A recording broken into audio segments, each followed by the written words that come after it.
بسم الله الرحمن الرحیم. ګرانو محصلینو، د څلورم ټولګي د لومړي سیمستر د داخله ناروغیو په برخه کې لومړی په آتیروسکلروسس خبرې کوو. دا د زړه او رګونو د داخله ناروغیو یوه تر ټولو عامه ناروغي ده چې د نړۍ پر مخ زیاتره پیښې رامنځته کوي او د زړه د اسکیمیا مختلف اشکال له ځانه څرګندوي. راځو نن په دې ناروغۍ خبرې کوو. آتیروسکلروسس څه ته ویل کېږي؟ هر کله چې د یو شریان جدار یا دیوال سخت شي، پنډ شي یا دهیم شي او خپل الاستیکیت د لاسه ورکړي او په ترڅ کې د یوې ساحې د وینې د جریان د کمښت باعث شي، د اکسیجن د اروا د کمښت باعث شي، دغه پروسه د آتیروسکلروسس په نوم یادیږي. راځو چې څنګه دغه مشکل صورت نیسي، په دې به انشاءالله وروسته په دې همدې لیکچر کې خبرې کوو. راځو کوم موارد دي چې د دې ناروغۍ د رامنځته کېدا باعث کېږي. یو شمېر خطري فکتورونه وجود لري چې د دې په اساس آتیروسکلروسس پروسه انکشاف کوي، پرمختګ کوي او صورت نیسي. دوه ډوله خطري فکتورونه وجود لري. یو هغه خطري فکتورونه دي چې د تغییر وړ نه دي، د فکسډ ریسک فاکټورز په نوم سره یادیږي، لکه د آتیروسکلروسس او د قلبي اسکیمیا کورنۍ تاریخچه.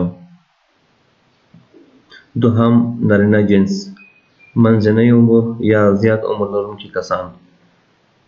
پوسټ مینوپازل سټیټ، د مینسز یا د میاشتنۍ ناروغۍ څخه وروسته حالت.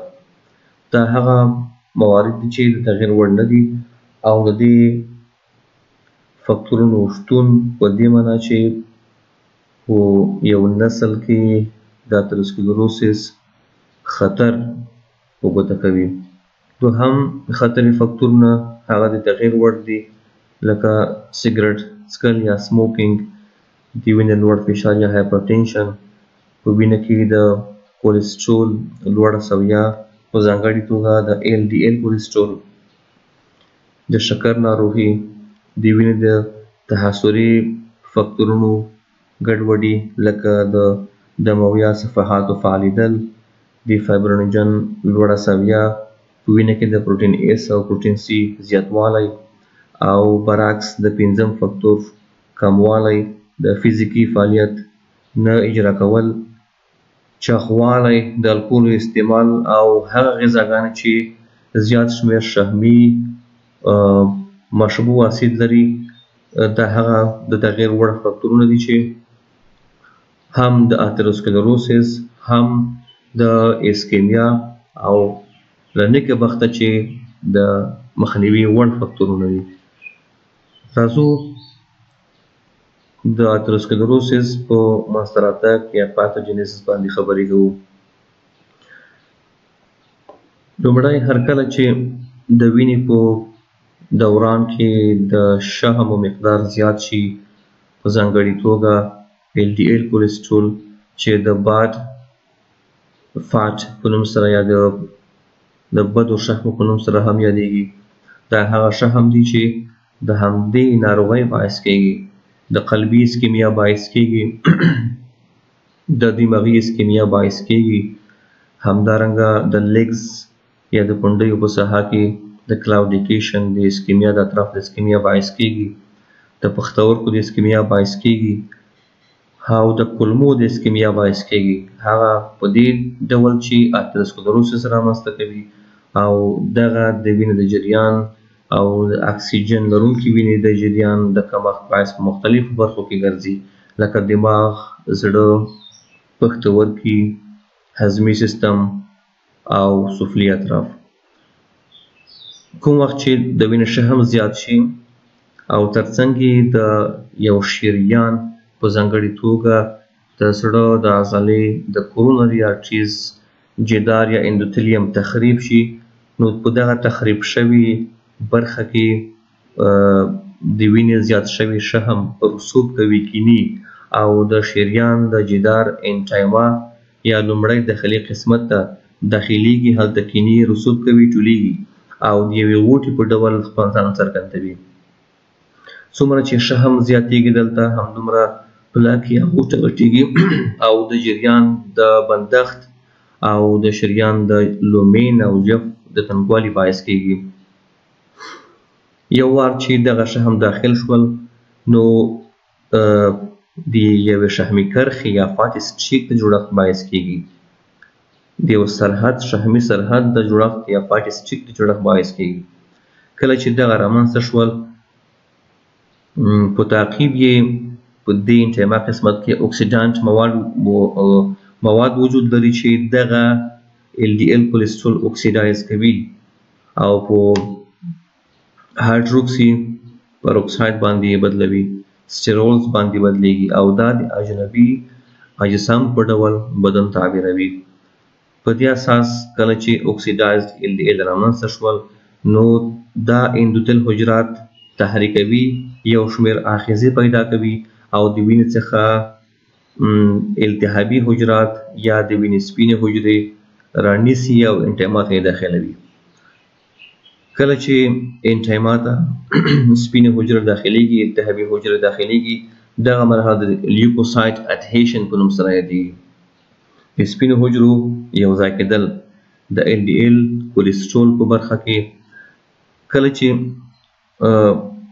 التهابي حجرات په خاصه توګه مونوسایت حجرات داخل شي نو دغه اکسیډایز شوي کولېسټرول بلع کوي چې د فوم سیل په نوم سره یادیږي.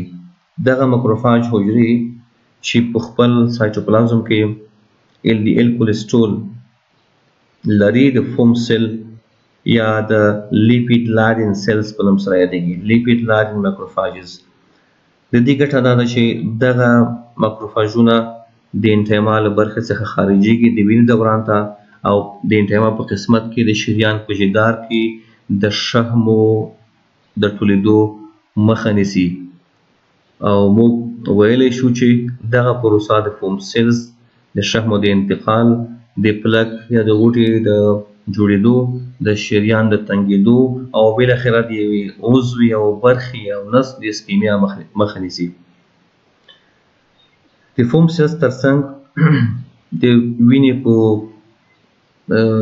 دوران کې موجود HDL کولېسټرول یا ګوډ فات یا د طب په اصطلاح کې ښه شحم دا هم د LDL کولېسټرول د اخیستنې باعث کېږي، د انټایما څخه کولېسټرول انتقالوي ځیګر ته او بیا هم په دې ځای کې د جدار په برخه کې د غوټې د جوړښت مخه نیسي. ځینې فوم سیلز دلته مړه کېږي او داخلي سایټوپلازمیک شحم په دې برخه کې خارجېږي چې بیا هم دا په خپله د شحم د جوړېدو لپاره زمینه برابروي.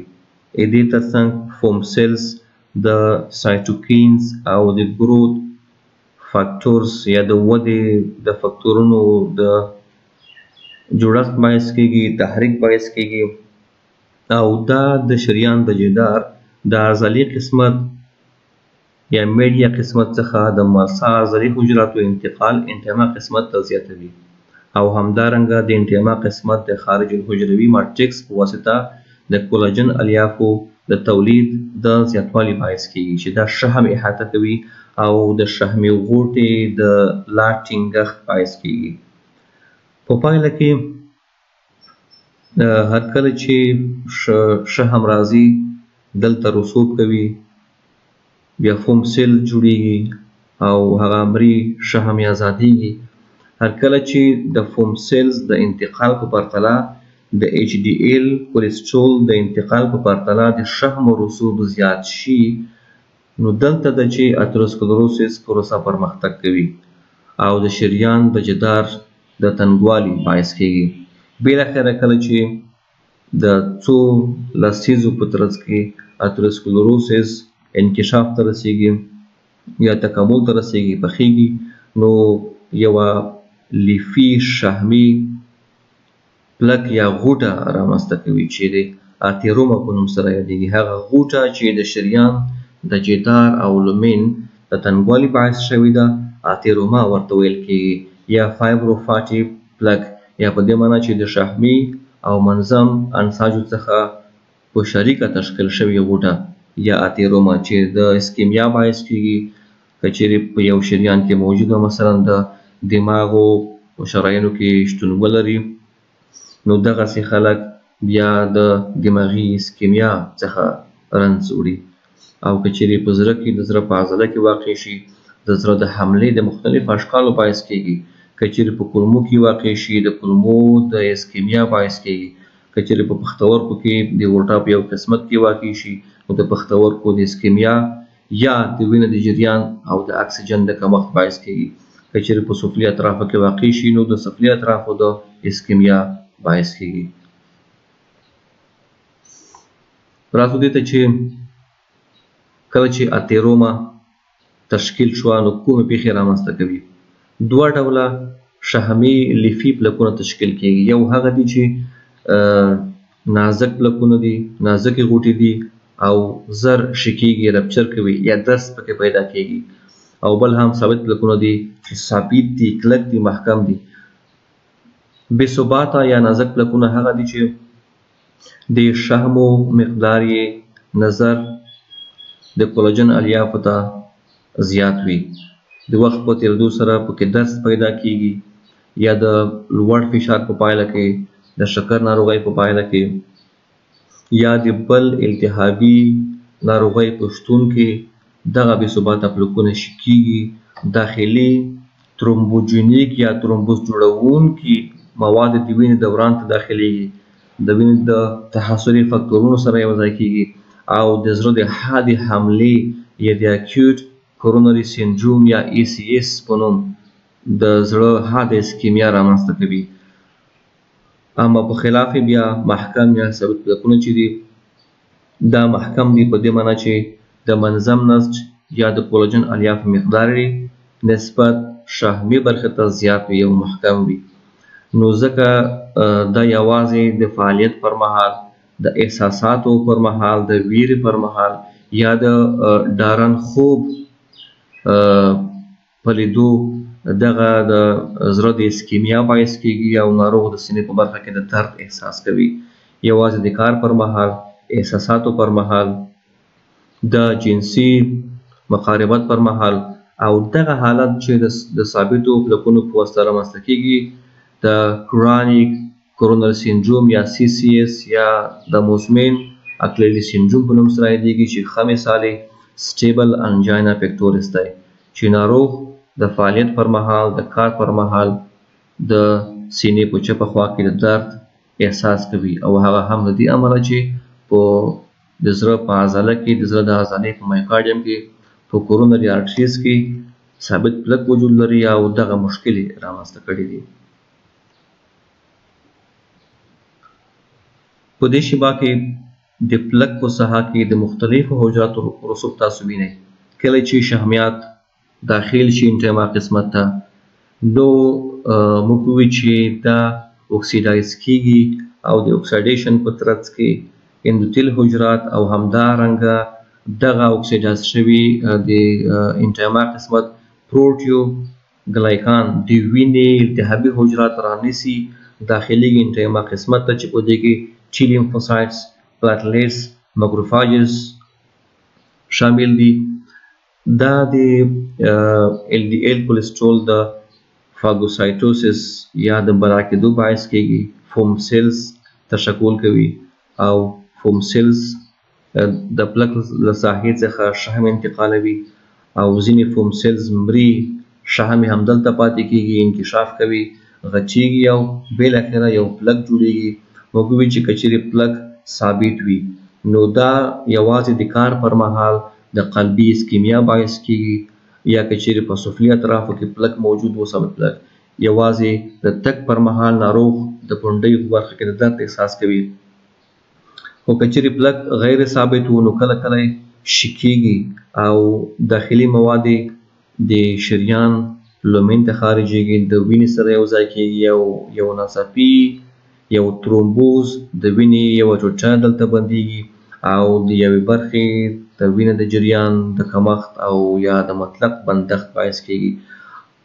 که چیرې موږ دغه مثال د زړه په عضله کې ورکړو، نو که چیرې دغه ترومبوز د شریان لومین دلته د زړه په عضله کې په یوه برخه کې بندېږي، نو د زړه د اسکیمیا باعث کېږي. ناروغ د سینې په چپه خوا کې د درد احساس کوي. راځو په ځانګړې توګه د کورونري اتروسکلروسس په بحث باندې خبرې کوو. کله چې اتیروما د زړه د عضلې په کورونري شرايینو کې تشکل وکړي او د هغې د ایروا د کمښت باعث شي، نو دغه حالت د کورونري اتروسکلروسس په نوم سره یادېږي. ځینې وختونه کله چې پلک ثابت وي، نو ثابت پلکونه زیاتره د 50% پورې د شریان لومین تنګوي. کله چې د شریان جوف 50 سلنه تنګېږي، نو په دغه وخت کې یوازې د کار پر مهال، د اکټیویټي یا احساساتو پر مهال ناروغ د درد احساس کوي او درد ځکه پیدا کېږي چې هلته اسکیمیا موجوده وي. که چیرې 80% جوف یا 100% جوف د یو اکلیلي شریان تنګېږي، نو بیا په حاد ډول د زړه د حملې باعث کېږي. یعنې په دې معنی چې د استراحت پر مهال هم ناروغ د اسکیمیا اعراض لري، لکه د سینې درد، خولې کېدل، دلبدي او داسې نور. په هغې باندې به انشاءالله وروسته په درسونو کې خبرې کوو. کله چې اتروسکلروسس د زړه په کورونري شرايینو کې رامنځته شو، نو په مختلفو شکلونو د زړه اسکیمیا رامنځته کېږي. لومړی شکل یې سایلنټ اسکیمیا. ناروغ په کورونري ارټریز کې اتیروما لري، خو د اسکیمیا کوم کلینیکي اعراض، کلینیکي لوحه پکې شتون نه لري. د ناروغ په معایناتو کې د اسکیمیا شواهد موجود وي، اما ناروغ بې عرضه وي. دغه حالت د سایلنټ اسکیمیا په نوم سره یادېږي، یا د اسیمپټوماټیک IHD، اسیمپټوماټیک یا بې عرضه اسکیمیک هارت ډیزیز په نوم سره یادېږي. بل شکل یې کله چې 50% لومین تنګ شي، ناروغ یوازې د استراحت او بخۍ د فعالیت پر مهال، د اکټیویټي پر مهال د اسکیمیا اعراض پیدا کوي، لکه د سینې درد.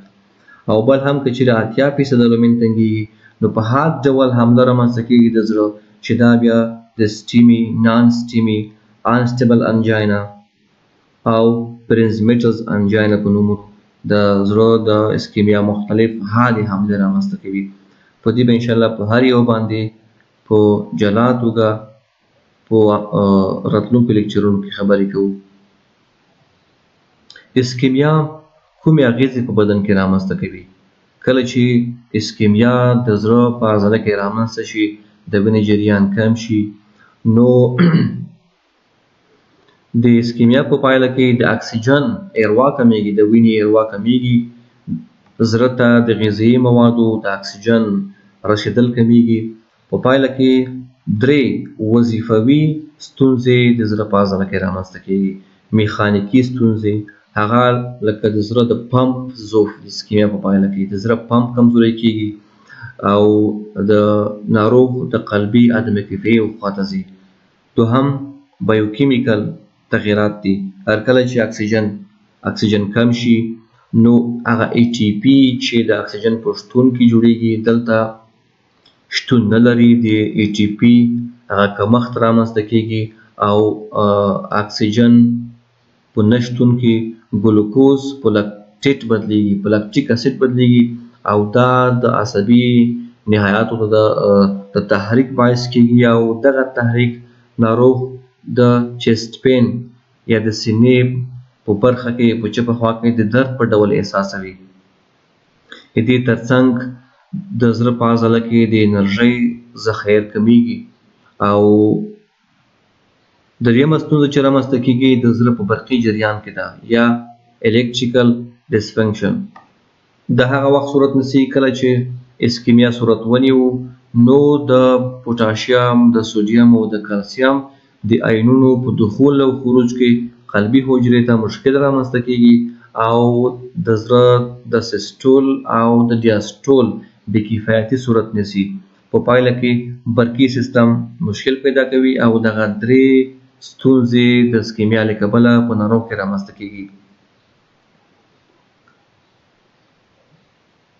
بله ستونزه موږ وی کله چې ای ټي پي د ګلوکوز څخه د اکسیجن په نشتون کې لکټیک اسید د پایرویټ پر ځای جوړ شول، نو دا د عصبي نهایاتو د تحریک باعث کېږي. حسي اعصاب تحریکوي او د سینې په چپه خوا کې ناروغ دغه د درد په ډول احساسوي چې د انجاینا په ډول یا د ای سی اس په ډول. که چیرې ناروغ ته د کار پر مهال پیدا شو انجاینا او که ناروغ ته د استراحت پر مهال د مکمل بندښت له امله اسکیمیا پیدا شوه، نو په دې وخت کې بیا که چیرې بندښت مکمل وو د زړه د میوکارډ یوه برخه نیکروز کېږي. که چیرې مکمل بندښت د 20 دقیقو څخه زیاتیږي نو د زړه د عضلې یوه برخه مري او په دایمي ډول په سکار بدلیږي. که چیرې د 20 دقیقو څخه د اسکیمیا دوام لږ و کم و نو له نیکه بخته چې میوکارډ سالم پاتې کېږي او یوازې ناروغ د زړه اسکیمیا لري او د انجاینا د سینې د درد په ډول ناروغ دغه مشکل احساسوي. راځو کله چې اتیروما د زړه په عضله کې په کورونري ارټریز کې شرايینو کې تشکل وکړي، نو د اعراضو د کلینیکي لوحې له نظره دوه ډوله اسکیمیاګانې رامنځته کوي. یو هغه ناروغان دي چې دوی مزمن عقللي یا حاد عقللي سندروم لري مګر هیڅ ډول کلینیکي لوحه پکې شتون نه لري. دغه حالت د بېعرضه اسکیمیا یا اسیمپټوماټیک اسکیمیا په نوم سره یادېږي. ناروغ کې د قلبي اسکیمیا کلینیکي لوحه شتون نه لري، اما په معایناتو کې په لابراتواري معایناتو کې د اسکیمیا شواهد شتون لري. دوهم حالت چې د اتیروما د عقللي اتروسکلروسس په واسطه رامنځته کېږي. که چیرې یو ناروغ په مزمن ډول یا په حاد ډول د زړه اسکیمیا لري او ورسره په څنګ کې ناروغ د دې سندرومونو یا اسکیمیاګانو کلینیکي لوحه هم لري، دغه حالت د اعراضي یا سیمپټوماټیک اسکیمیا په نوم سره یادېږي چې هم ناروغ کلینیکي لوحه لري او هم په لابراتواري معایناتو کې لکه په ای سی جي او داسې نورو کې د اسکیمیا شواهد موجود وي. دغه دوه ډوله اسکیمیاګانې اعراضي یا سیمپټوماټیک ورسس اسیمپټوماټیک اسکیمیا د کورونري اتروسکلروسس په واسطه تحسس کوي او رامنځته کېږي. ستاسو د توجه یوه نړۍ مننه. دا د همدې ورځې درس و. انشاءالله په راتلونکي کې به بیا هم هڅه کوو چې په نورو مهمو موضوعاتو باندې خبرې ولرو.